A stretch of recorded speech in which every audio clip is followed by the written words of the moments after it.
will look clear. It's been clear for a while that the government urgently need to take action when it comes to the Northern Ireland Protocol. More examples today, in fact. The M&S chief warning that the protocol will require lorries to have 700 pages of documents partly written in Latin to ship goods to Northern Ireland. Lord Trimble with a very powerful article for the Telegraph as well.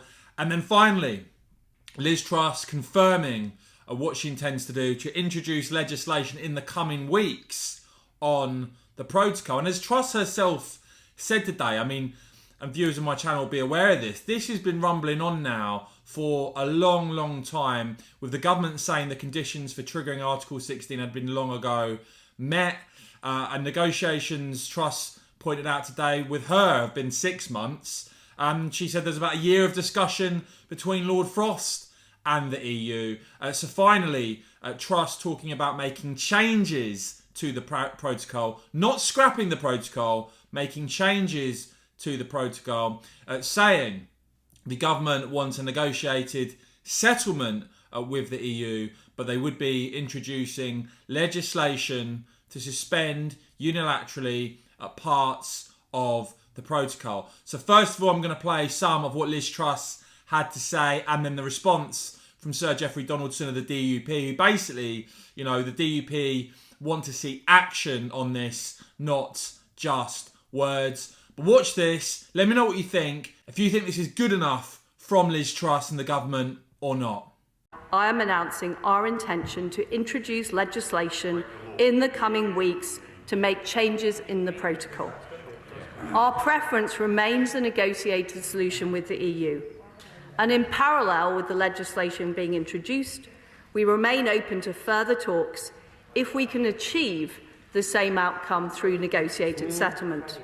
He warned about the consequences of this protocol, and that's why we opposed it from the beginning, because we recognised the political and economic instability it would cause and the harm it would create for the Union itself. The statement today is a welcome, if overdue, step. That is a significant move towards addressing the problems created by the protocol and getting power sharing based upon a cross-community consensus up and running again. Therefore, we hope to see progress on a bill in order to deal with these matters in days and weeks, not months, and as the legislation progresses, we will take a graduated and cautious approach.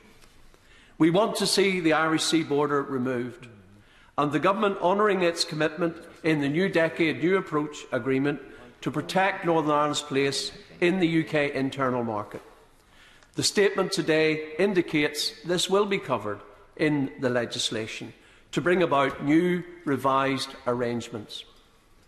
Under the Belfast Good Friday Agreement, power sharing can only be stable if consensus exists on a cross-community basis. It does not exist at the moment on the part of the Unionist community. We want to see the political institutions properly functioning as soon as possible. But to restore Unionist confidence, decisive action is now needed in the form of legislation to repair the harm done by the protocol to the acts of union and to put in place sensible arrangements that, in the words of the Queen's speech, ensure the continued success and integrity of the whole of the United Kingdom, including the internal economic bonds between all its parts. Finally, Mr. Speaker, the words today are a good start, but the Foreign Secretary will know that it is actions that speak louder than words. And I welcome her commitment to such decisive action in this statement to the House.